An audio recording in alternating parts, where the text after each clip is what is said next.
സർവത്ര ഗോവിന്ദനാമസങ്കീർത്തനം ഗോവിന്ദ ഗോവിന്ദ. നാരായണം നമസ്കൃത്യ നരം ചൈവ നരോത്തമം ദേവീം സരസ്വതീം വ്യാസം തതോ ജയമുദീരയേൽ. എല്ലാ സജ്ജനങ്ങൾക്കും നമസ്കാരം സമർപ്പിക്കുന്നു.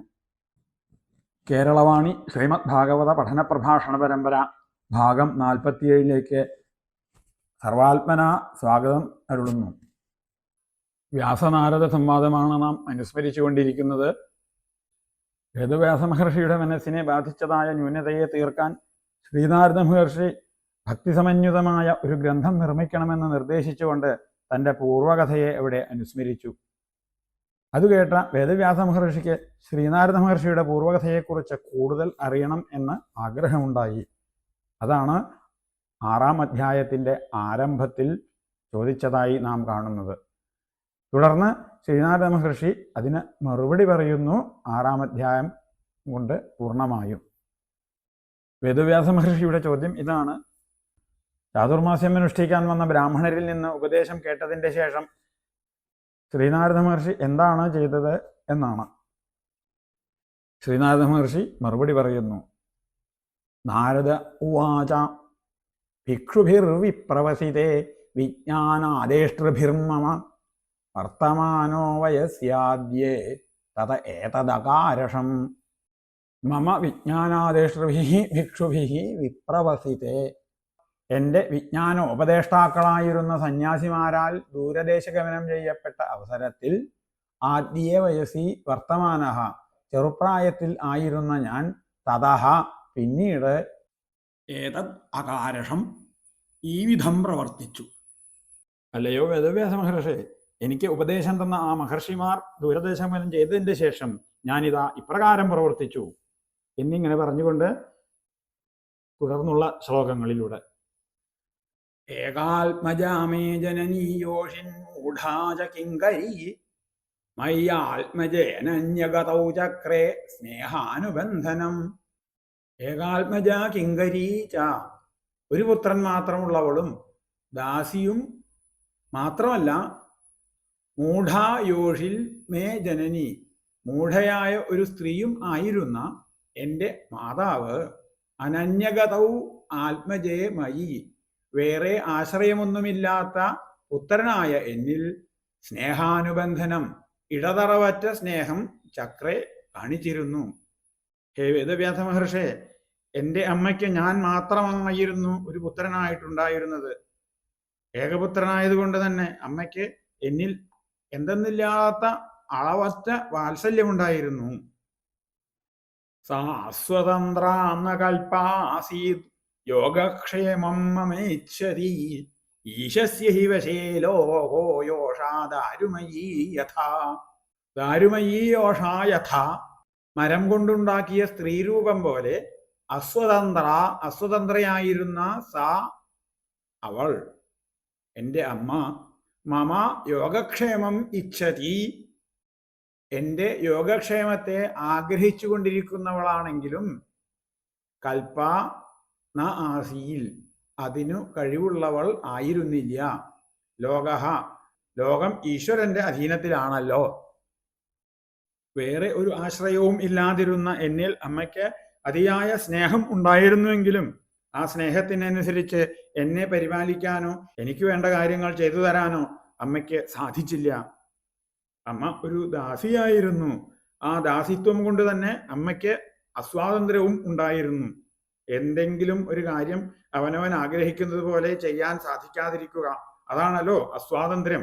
ഒരു ദാസിയാണെങ്കിൽ താൻ ദാസ്യവേല ചെയ്യുന്നതായ ഗൃഹത്തിലെ ഗൃഹനാഥന്റെയും മറ്റുള്ളവരുടെയും ആഗ്രഹമനുസരിച്ച് മാത്രമേ പ്രവർത്തിക്കാൻ സാധിക്കുകയുള്ളൂ.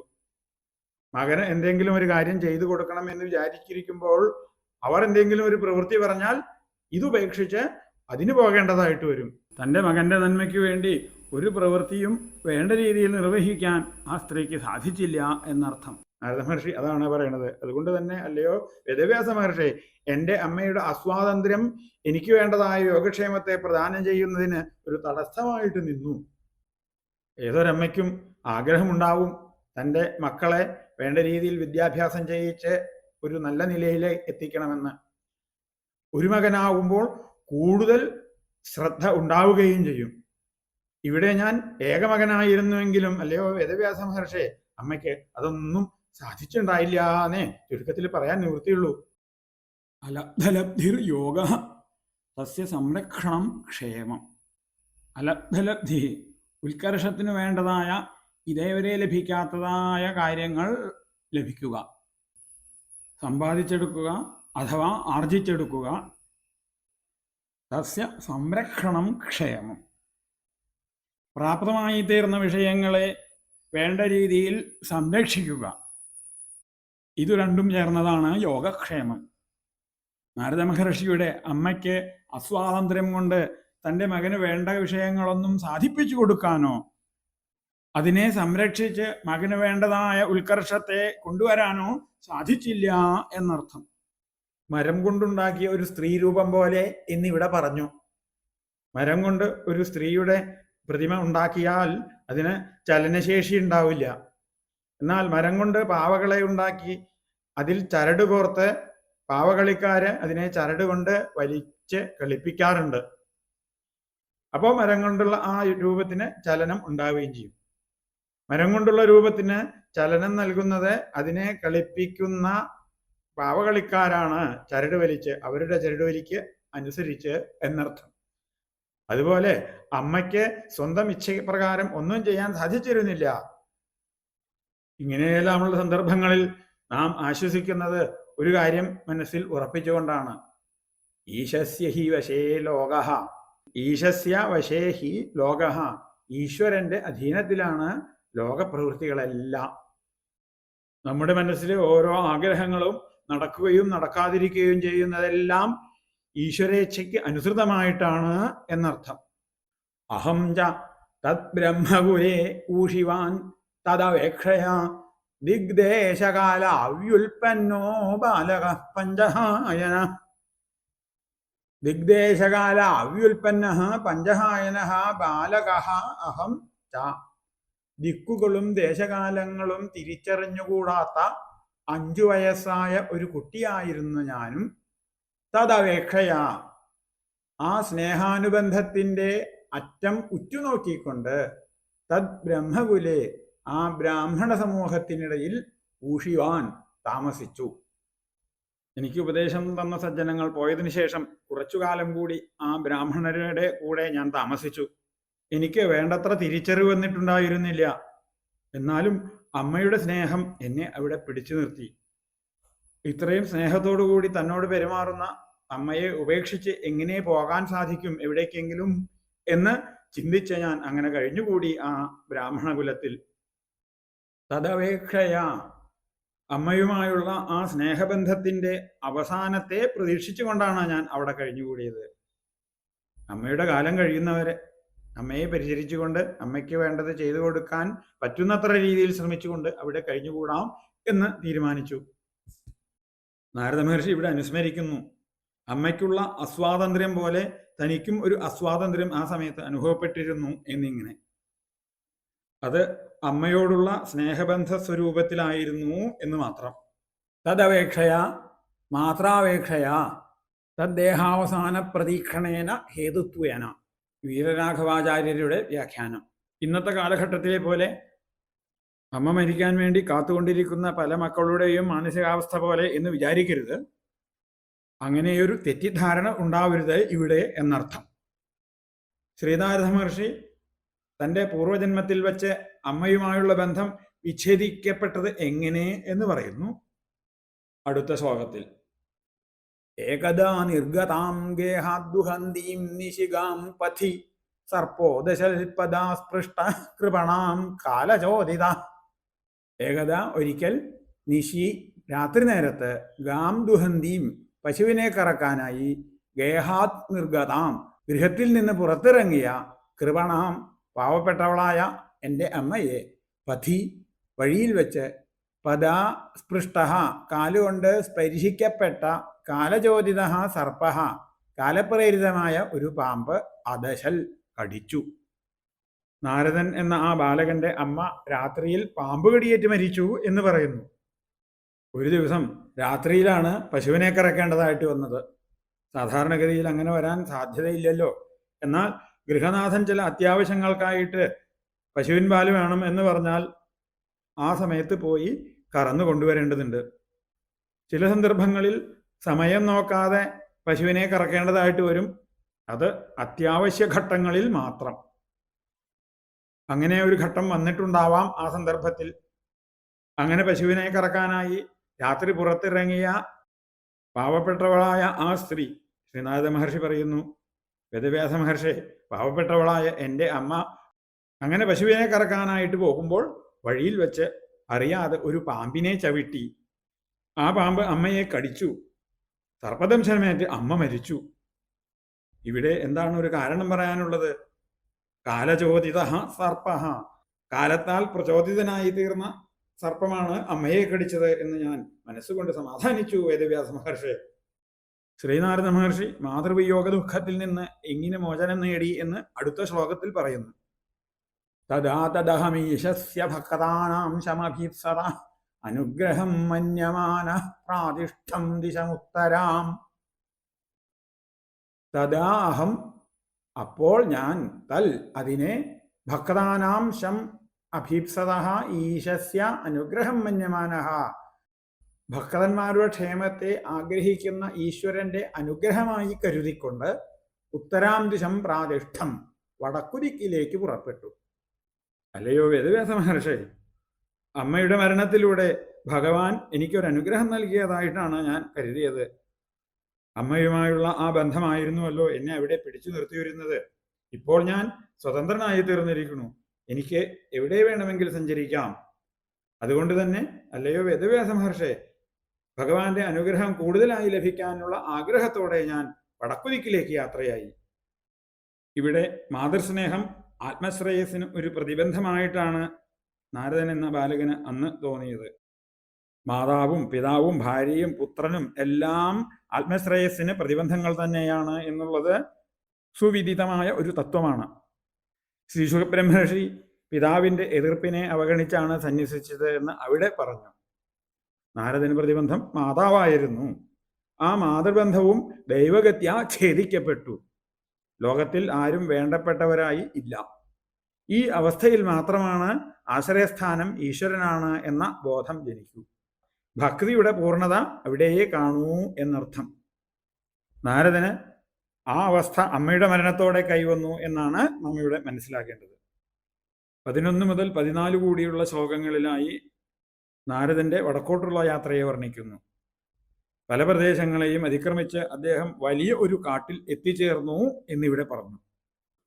വടക്കോട്ടുള്ള യാത്രയിൽ ധനസമൃദ്ധിയുള്ള ദേശങ്ങൾ, രാജധാനികൾ, ബ്രാഹ്മണർ കൂടിച്ചേർന്ന് വസിക്കുന്ന ഗ്രാമങ്ങൾ, പശുക്കളെ വളർത്തുന്ന സ്ഥാനങ്ങളായ വ്രജങ്ങൾ, രത്നങ്ങൾ, സ്വർണം, വെള്ളി, ഇരുമ്പ് എന്നീ ശ്രേഷ്ഠലോഹങ്ങളെ കുഴിച്ചെടുക്കുന്ന ഖനികൾ, കൃഷി ചെയ്ത് ഉപജീവിക്കുന്ന ജനസമുദായം താമസിക്കുന്ന സ്ഥലങ്ങളായ ഖേടങ്ങൾ, മലഞ്ചെരിവുകളിൽ കുടിലുകളുണ്ടാക്കി താമസിക്കുന്നവരുടെ വാസസ്ഥലങ്ങളായ ഖർവടങ്ങൾ, കവുങ്ങുകൾ, തെങ്ങുകൾ മുതലായ ഫലവൃക്ഷങ്ങളും പൂച്ചെടികളും വെച്ചുണ്ടാക്കിയ വാടികൾ, താനേ തന്നെ വളരുന്ന വൻമരങ്ങൾ നിറഞ്ഞ വനങ്ങൾ, സ്വർണങ്ങൾ, രജതങ്ങൾ എന്നീ ധാതുദ്രവ്യങ്ങൾ കൊണ്ട് നാനാവർണ്ണങ്ങളോടുകൂടിയിരിക്കുന്ന പർവ്വതങ്ങൾ, കാട്ടാനകൾ ഒടിച്ച കൊമ്പുകളോടുകൂടിയ മരങ്ങൾ, തെളിഞ്ഞ ജലം നിറഞ്ഞു നിൽക്കുന്ന കുളങ്ങൾ, തടാകങ്ങൾ മുതലായ മറ്റു ജലസ്ഥാനങ്ങൾ, ദേവന്മാർ വന്ന് സ്നാനപാനാദികൾ ചെയ്യുന്നതും അനേകവിധം ശബ്ദങ്ങളെ പുറപ്പെടുവിക്കുന്ന നാനാമാതിരി പക്ഷികളും അങ്ങുമിങ്ങും മുരണ്ടു നടക്കുന്ന വണ്ടുകളും ഉള്ളതുകൊണ്ട് മനോഹര ശോഭയോടുകൂടിയുമായ താമരപ്പൊയ്കകൾ എന്നിങ്ങനെയുള്ള സ്ഥലങ്ങളെ ഞാൻ ഏകനായി കടന്നും എല്ലാ കാഴ്ചകളെയും കണ്ട് ആനന്ദിച്ചുകൊണ്ടും പോകുമ്പോൾ രാമച്ചപ്പുല്ലുകൾ, മുളകൾ, കരിങ്ങാലികൾ, ദർഭപ്പുല്ലുകൾ എന്നിവയുടെ കുടിലുകൾ കൊണ്ട് സഞ്ചരിപ്പാൻ കഴിയാത്തതും ഭയം ജനിപ്പിക്കുന്ന സ്വരൂപത്തോടുകൂടിയതും പാമ്പുകൾ, കൂമൻ, കുറുനരികൾ എന്നിവയുടെ ക്രീഡാസ്ഥാനവും പേടിപ്പെടുത്തുന്നതുമായ ഒരു വലിയ കാട് കണ്ടു. അതായത് അനവധി പ്രദേശങ്ങളെ അതിക്രമിച്ച് നാരദൻ എന്ന ആ ബാലൻ ഒരു കാട്ടിലെത്തിച്ചേർന്നു എന്ന് താല്പര്യം.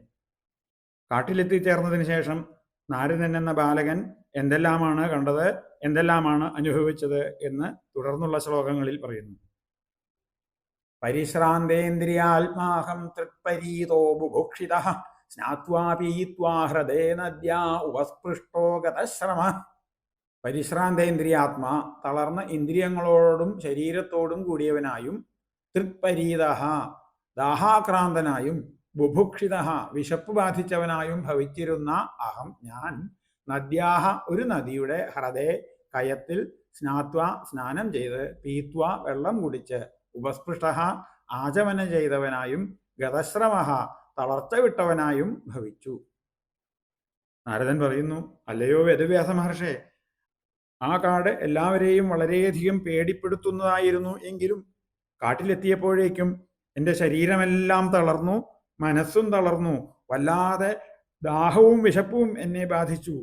ക്ഷീണിതനായി തീർന്ന ഞാൻ അവിടെയുള്ള ഒരു നദിയിലെ കയത്തിൽ ഇറങ്ങി നല്ലവണ്ണം സുഖമായിട്ടൊന്ന് കുളിച്ചു, മതി വരുവോളം വെള്ളം കുടിച്ചു, സന്ധ്യാവന്ദനാദി നിത്യകർമ്മങ്ങൾ നിർവഹിച്ചു. പിന്നെ അവിടെ ഒരു ആൽവൃക്ഷത്തിന്റെ ചുവട്ടിൽ ഇരുന്നു. തസ്മിൻ നിർമ്മനുജേരണ്യേ പിപ്പലോപസ്ഥ ആശ്രിത ആത്മനാത്മാനമാത്മസ്ഥം യഥാശ്രുതമചിന്തയം. നിർമ്മനുജേ തസ്മിൻ അരണ്യേ, വിജനമായ ആവനത്തിൽ, പിപ്പലോപസ്ഥേ ആശ്രിത, ഒരു ആൽമരച്ചുവട്ടിൽ ഇരുന്ന്, ആത്മന, മനസ്സുകൊണ്ട്, ആത്മസ്ഥം, ഹൃദയസ്ഥിതനായ, ആത്മാനം, പരമാത്മാവിനെ, യഥാശ്രുതം, ആചാര്യോപദേശം കേട്ടു ധരിച്ചതനുസരിച്ച്, അചിന്തയം, ഞാൻ ധ്യാനിച്ചു. മനുഷ്യസഞ്ചാരം ഒട്ടും ബാധിക്കാത്ത ഘോരമായ ഒരു വനമായിരുന്നു അത്. അവിടെ അശ്വത്ഥവൃക്ഷത്തിന്റെ ചുവട്ടിലിരുന്നു കൊണ്ട് ഞാൻ ഭഗവാനെ മനസ്സുകൊണ്ട് ധ്യാനിച്ചു. യഥാശ്രുതം, ഞാൻ കേട്ടതുപോലെ ധ്യാനിച്ചു വേദവ്യാസ മഹർഷി എന്ന് പറയുകൊണ്ട് ഇവിടെ ശ്രീനാഥ മഹർഷി തൻ്റെ ഗുരുനാഥന്മാരായ ആ സജ്ജനങ്ങൾ ഉപദേശിച്ച എല്ലാ വിഷയങ്ങളെയും ഒരുമിച്ച് മനസ്സിൽ സ്മരിച്ചതായിട്ട് മനസ്സിലാക്കണം. ഭഗവത് കഥകൾ ധാരാളം വർണ്ണിച്ചു കേട്ടിട്ടുണ്ട്. ഈശ്വരനെ ധ്യാനിക്കാനുള്ള വിധികളും ധ്യാന സ്വരൂപവും വർണ്ണിച്ചു കേട്ടിട്ടുണ്ട്. അതെല്ലാം മനസ്സിൽ ഓർത്തുകൊണ്ട് ഇപ്പോൾ നാരദൻ എന്ന ബാലൻ ആ ആൽച്ചുവട്ടിൽ ഇരുന്നു കൊണ്ട് ഭഗവാനെ ധ്യാനിച്ചു.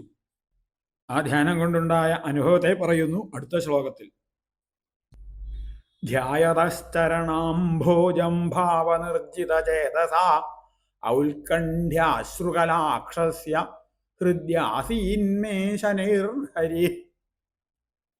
ഭാവനിർജിത ചേതസാ, ഭക്തിഭാവത്താൽ തികച്ചും വശീകരിക്കപ്പെട്ട മനസ്സുകൊണ്ട്, ചരണാംഭോജം, ഭഗവത്പാദകമലത്തെ, ധ്യായത, ധ്യാനിക്കുന്നവനും, ഔത്കണ്ഠ്യാശ്രുകലാക്ഷസ്യ, ഉത്കണ്ഠയാൽ കണ്ണുനീരൂറുന്ന കണ്ണുകളോടുകൂടിയവനും ആയ, മേ ഹൃദി, എൻ്റെ ഹൃദയത്തിൽ, ഹരിഹി, വിഷ്ണു ഭഗവാൻ, ശനൈഹി, ആസീൽ, വളരെ പതുക്കെയായി, അതായത് കുറേ നേരത്തെ ധ്യാനത്തിന് ശേഷം എന്നർത്ഥം. ആസിയിൽ, ഉണ്ടായി, ആവിർഭവിച്ചു എന്നർത്ഥം. അല്ലയോ വേദവ്യാസ മഹർഷേ, എൻ്റെ മനസ്സ് ഭക്തിയാൽ ജയിക്കപ്പെട്ടു കഴിഞ്ഞിരുന്നു. അതുകൊണ്ട് തന്നെ മനസ്സിന് ചാഞ്ചല്യമില്ലാതെ വേറെ ഒരു വിഷയത്തിലേക്ക് മനസ്സ് പ്രവേശിക്കാതെ സ്ഥിരമായി ഭഗവാനെ തന്നെ ധ്യാനിച്ചുകൊണ്ടിരുന്നു. അങ്ങനെ ധ്യാനിച്ചുകൊണ്ടിരുന്ന എനിക്ക് ഉത്കണ്ഠാകുലമായ ഭാവത്തോടെ ഭഗവാനെ കാണാനുള്ള താല്പര്യം ഹൃദയത്തിൽ അങ്ങനെ വർദ്ധിച്ചു വന്നപ്പോൾ, അത് ഭഗവത് ദർശനത്താൽ ഉണ്ടാകുന്ന ആഹ്ലാദത്തെ ആലോചിച്ചുകൊണ്ട് തന്നെ എനിക്ക് ആനന്ദം ഉളവായി. ആ ആനന്ദം കണ്ണുനീരായി എൻ്റെ കണ്ണുകളിൽ പ്രത്യക്ഷപ്പെട്ടു.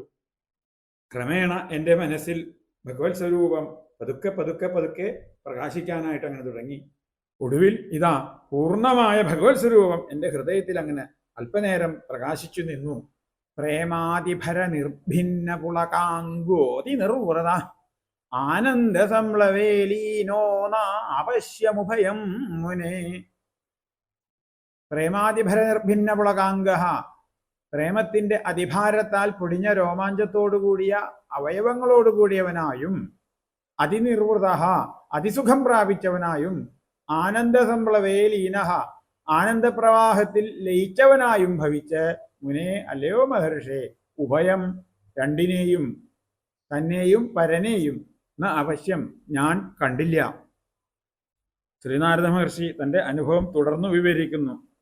ഭഗവത് പ്രേമത്തിന്റെ ഭാരം എൻ്റെ ഹൃദയത്തിൽ അങ്ങനെ നിറഞ്ഞതോടുകൂടി രോമാഞ്ചകഞ്ചുകിതനായി തീർന്നു ഞാൻ. എല്ലാ അവയവങ്ങളിലും എന്തെന്നില്ലാത്ത സുഖം അനുഭവപ്പെട്ടു. ആ സുഖത്തിന്റെ പരിപൂർത്തിയിൽ പരമാനന്ദ പ്രവാഹത്തിൽ ലയിച്ചതായിട്ട് എനിക്ക് തോന്നി. പിന്നെ ഞാൻ ഒന്നും കണ്ടില്ല. എൻ്റെ ശരീരബോധം പോലും എന്നിൽ നിന്ന് വിട്ടുമാറിയിരുന്നു കുറച്ചു നേരത്തേക്ക് എന്ന് വേദവ്യാസ മഹർഷി എനിക്ക് തോന്നി. നാരദ മഹർഷി പറയുന്നു, എൻ്റെ ഹൃദയത്തിൽ നിന്ന് ആ ഭഗവത് സ്വരൂപം അപ്രത്യക്ഷമായതോടുകൂടി ഞാൻ എന്തെന്നില്ലാതെ ദുഃഖിതനായി തീർന്നു. വേദവ്യാസ മഹർഷി രൂപം ഭഗവതോ യത്തന്മനഃകാന്തം ശുചാവഹം അപശ്യൻ സഹസോത്തസ്ഥേ വൈക്ലവ്യാദുർമന ഇവ. ഭഗവതഃ യദ്രൂപം, ഭഗവാന്റെ യാതൊരു സ്വരൂപം, മനഃകാന്തം ശുചാപഹം, മനസ്സിനെ ആകർഷിക്കുന്നതും ശോകത്തെ അപഹരിക്കുന്നതും ആയിരുന്നുവോ, തൽ ആയത് സഹസാ അപശ്യൻ പെട്ടെന്ന് കാണാതായപ്പോൾ, വൈക്ലവ്യാത് വ്യാകുലത നിമിത്തം, ദുർമനാ ഇവ മനസ്സുകെട്ടവനെ പോലെ, ഉത്തസ്ഥേ ഞാൻ എഴുന്നേറ്റു. ഭഗവത് സ്വരൂപത്തിന്റെ മാഹാത്മ്യം എത്രയാണെന്ന് വർണ്ണിച്ചാൽ തീരില്ല വേദവ്യാസ മഹർഷി. മനസ്സിനെ വേണ്ട രീതിയിൽ ആകർഷിക്കുന്നതാണ് ആ ഭഗവത് സ്വരൂപം. മനസ്സിൽ അത് ഒരിക്കൽ കണ്ടു കഴിഞ്ഞാൽ പിന്നെ അത് കാണാതിരിക്കാൻ സാധ്യമല്ല എന്നൊരു തോന്നൽ മനസ്സിലുണ്ടാവും. അതിനുള്ള അത്യാഗ്രഹവും മനസ്സിൽ ഉറയ്ക്കും. എന്നും ഈ രൂപം കണ്ടുകൊണ്ടിരിക്കണം എന്നങ്ങനെ തോന്നും. അതാണ് മനഃകാന്തം. അതുപോലെ തന്നെ ശുചാപഹം, ശോകത്തെ നശിപ്പിക്കുന്നതുമാണ് ആ ഭഗവത് സ്വരൂപം. അല്ലയോ വേദവ്യാസ മഹർഷിയെ, ആ സ്വരൂപം എൻ്റെ ഉള്ളിൽ പ്രകാശിച്ചതോടുകൂടി എൻ്റെ മനസ്സിലുണ്ടായിരുന്ന ദുഃഖമെല്ലാം നീങ്ങിപ്പോയിരുന്നു. എന്നാൽ പെട്ടെന്ന് ആ സ്വരൂപം അപശ്യൻ കാണാതായവനായപ്പോൾ, അത് കാണാതെ വന്നപ്പോ എന്തെന്നില്ലാത്ത വൈക്ലഭ്യം കൊണ്ട് മനസ്സിന് സന്തോഷം നഷ്ടപ്പെട്ടു. അതോടെ ധ്യാനിക്കാനായി ആൽവൃക്ഷ ചുവട്ടിൽ ഇരുന്നിരുന്ന ഞാൻ പെട്ടെന്ന് ചാടി എഴുന്നേറ്റു. ദിദൃക്ഷുസ്തദഹം ഭൂയ പ്രണിധായ മനോഹൃതി വീക്ഷമാണോപി നാവശ്യം അവിതൃപ്തൈവ ആതുര. അഹം ഞാൻ, തൽ അതിനെ, ആ ഭഗവത് രൂപത്തെ, ഭൂയഃ ദിദൃക്ഷുഹു പിന്നെയും കാണാൻ ആഗ്രഹിച്ചുകൊണ്ട്, മനഃ ഹൃദി മനസ്സിനെ ഹൃദയത്തിൽ, പ്രണിധായ നന്നായി ഉറപ്പിച്ച്, വീക്ഷമാണഃ അഭി ചുറ്റുപാടും നോക്കിയിരുന്നുവെങ്കിലും ന അവശ്യം കണ്ടില്ല, അവിതൃപ്തഃ ആതുരഃ ഇവ തൃപ്തി വരാത്ത ഞാൻ ദുഃഖാർത്തനെ പോലെ ആയിത്തീർന്നു. ഹേ വേദവ്യാസ മഹർഷി, ഭഗവാന്റെ ആ സ്വരൂപത്തെ ഒന്നുകൂടി കാണണമെന്ന് എനിക്ക് ആഗ്രഹം ജനിച്ചു. അതിനുവേണ്ടി ഞാൻ മനസ്സിനെ ഹൃദയത്തിൽ നല്ലവണ്ണം ഉറപ്പിച്ചു നിർത്തി കാണാനായി പരിശ്രമിച്ചു. ഹൃദയത്തിലേക്ക് നല്ലവണ്ണം ശ്രദ്ധിച്ചു നോക്കി. അവിടെ പ്രത്യക്ഷപ്പെട്ട് കാണുന്നില്ല. ചുറ്റുപാടും ഞാൻ കണ്ണുകളെ കൊണ്ടങ്ങനെ പരതി. അവിടെയും കാണുന്നില്ല. അവശ്യം. അങ്ങനെ ആ ഭഗവത് സ്വരൂപം അപ്രത്യക്ഷമായി എന്നത് കണ്ടതോടുകൂടി എനിക്ക് ഒരു അതൃപ്തിയുടെ ഭാവം വന്നു. കുറച്ചുകൂടി കാണണം, കുറച്ചുകൂടി കാണണം എന്നൊരു തോന്നലാണല്ലോ തൃപ്തിയില്ലാത്ത അവസ്ഥ. മതിയായില്ല, കണ്ടത് മതിയായില്ല, അങ്ങനെയുള്ളൊരു ഭാവം. അങ്ങനെ മതിയായില്ല എന്നൊരു അതൃപ്തി മനസ്സിൽ വന്നപ്പോൾ അത് എന്നെ ഒരു ദുഃഖമായിട്ട് ബാധിച്ചു. ആതുരൈവ. അപ്പോൾ ഞാൻ ഒരു ദുഃഖാർത്തനെ പോലെ ആയിത്തീർന്നു. ഏവം യതന്തം വിജനെ മാമാഹ അഗോചരോ ഗിരാം ഗംഭീരശ്ലക്ഷ്ണയാ വാച ശുച പ്രശമയന്നിവ. വിജനെ ഏകാന്തതയിൽ, ഏവം യതന്തം മാം ഇപ്രകാരം പ്രയത്നിക്കുന്ന എന്നോട്, ഗിരാം അഗോചരഃ വാക്കുകൾ കൊണ്ട് അറിയാൻ സാധിക്കാത്തവനായ ഈശ്വരൻ, വാചാമഗോചരൻ ഈശ്വരൻ, ഗംഭീരശ്ലക്ഷ്ണയാ വാച ഗാംഭീര്യവും ഭംഗിയുമുള്ള വാക്കുകളെ കൊണ്ട്, ശുചഃ ശോകത്തെ, പ്രശമയൻ ഇവ ശമിപ്പിക്കുമാറ് ആഹ പറഞ്ഞു.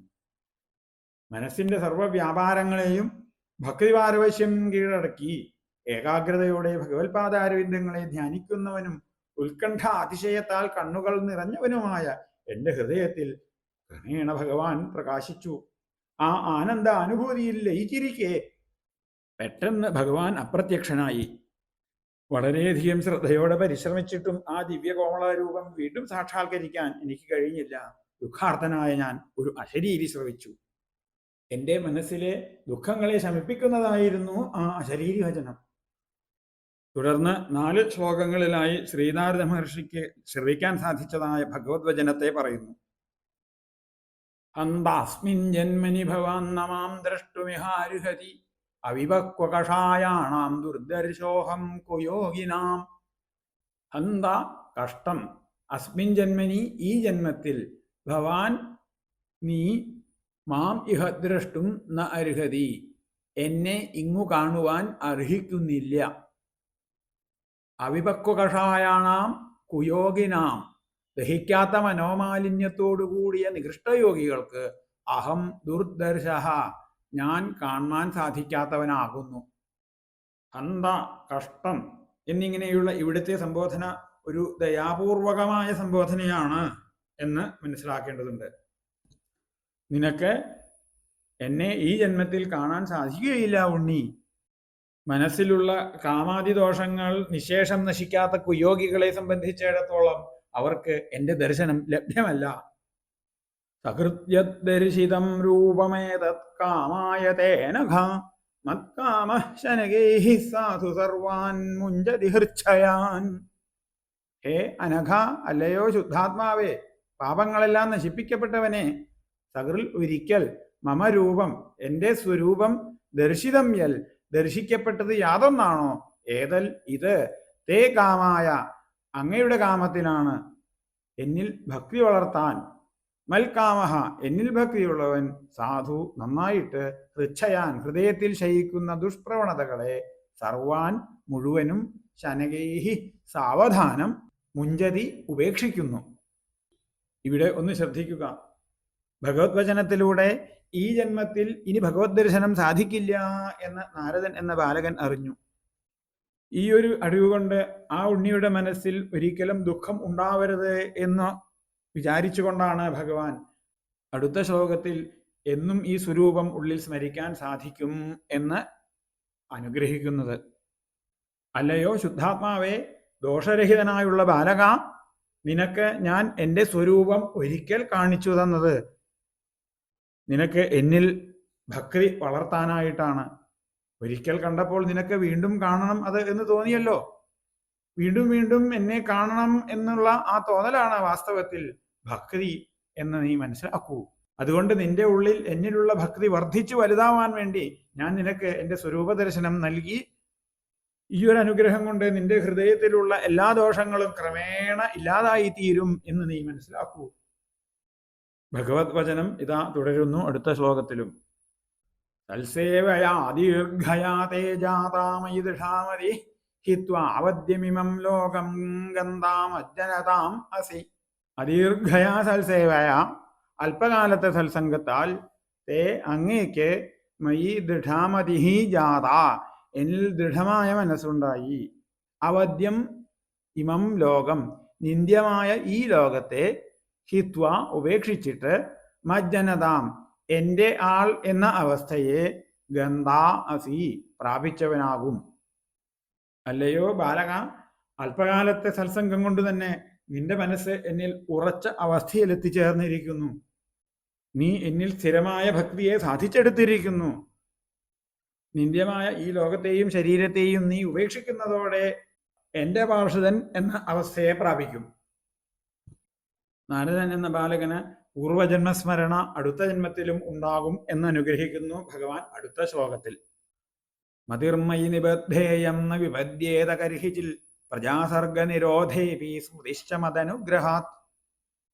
മയി നിബദ്ധ ഇയം മതിഹി എന്നിൽ ബദ്ധമായ ഈ ബുദ്ധി കർഹിചിൽ ഒരിക്കലും ന വിപദ്യേത നശിക്കില്ല. മദനുഗ്രഹാൽ എൻ്റെ അനുഗ്രഹം കൊണ്ട് പ്രജാസർഗ നിരോധേ അഭി സൃഷ്ടി നിരോധിക്കപ്പെട്ട കാലത്തും, അതായത് പ്രളയകാലത്തും സ്മൃതി ന വിപദ്യേത ച ഈ സ്മരണ നശിക്കുകയില്ല. ശരീരനാശം ഉണ്ടായാലും ബുദ്ധിക്ക് നാശം സംഭവിക്കുകയില്ല എന്ന് ഭഗവാൻ അനുഗ്രഹിക്കുന്നു. ഇവിടെ ബുദ്ധി ഭഗവാങ്കൽ ഉറപ്പിച്ചാൽ പിന്നെ ബുദ്ധിക്ക് നാശമില്ല. എന്തുകൊണ്ടെന്നാൽ ഭഗവാനും നാശമില്ലാത്തവനാണല്ലോ. നാശമില്ലാത്ത ഭഗവാങ്കൽ ബുദ്ധിയെ ഉറപ്പിച്ചു കഴിഞ്ഞാൽ ആ ഉറപ്പിക്കപ്പെടുന്ന ബുദ്ധിക്കും നാശമില്ല എന്ന് സാരം. മമ നിത്യത്വാൽ മതിരവി നിത്യ ഏവ ഇത്യർത്ഥ. സാരാർത്ഥദർശിനി വ്യാഖ്യാനത്തിൽ ശ്രീ വിശ്വനാഥ ചക്രവർത്തി. വേദവ്യാസ മഹർഷി ഈ അധ്യായത്തിലെ 5-ാം ശ്ലോകത്തിലൂടെ ചോദിച്ച ചോദ്യത്തിന്റെ ഉത്തരം ഈ ശ്ലോകത്തിലൂടെ പറഞ്ഞു. ഒരു കൽപ്പത്തിലെ സ്മരണ എങ്ങനെ അടുത്ത കൽപ്പത്തിലേക്ക് സംക്രമിക്കപ്പെടുന്നു എന്നായിരുന്നുവല്ലോ ആ ചോദ്യം. അതിനുള്ള ഉത്തരം ഇതാ ഇവിടെ പറഞ്ഞു കഴിഞ്ഞു. ഭഗവത് അനുഗ്രഹം കൊണ്ട് ഭഗവാങ്കൽ സമർപ്പിതമായ ബുദ്ധിയും സ്മരണയുമൊന്നും ഒരിക്കലും നശിക്കുകയില്ല എന്ന് വ്യക്തമാക്കി. ഇത്രയും വാക്കുകളിലൂടെ ആ ആകാശവചനം അവസാനിച്ചു എന്നങ്ങനെ അനുസ്മരിക്കുന്നു നാരദ മഹർഷി. തുടർന്ന് എന്തെല്ലാമാണ് നാരദ മഹർഷി ചെയ്തത് എന്ന അദ്ദേഹത്തിന്റെ വാക്കുകളിലൂടെയുള്ള അനുസ്മരണം നമ്മൾക്ക് കേരളവാണിയുടെ 48-ാം ഭാഗത്തിൽ ശ്രവിക്കാം. ഇപ്പോൾ ഇവിടെ നിർത്തട്ടെ. വിരാമസ്ഥാവൽ. സർവത്ര ഗോവിന്ദനാമ സങ്കീർത്തനം.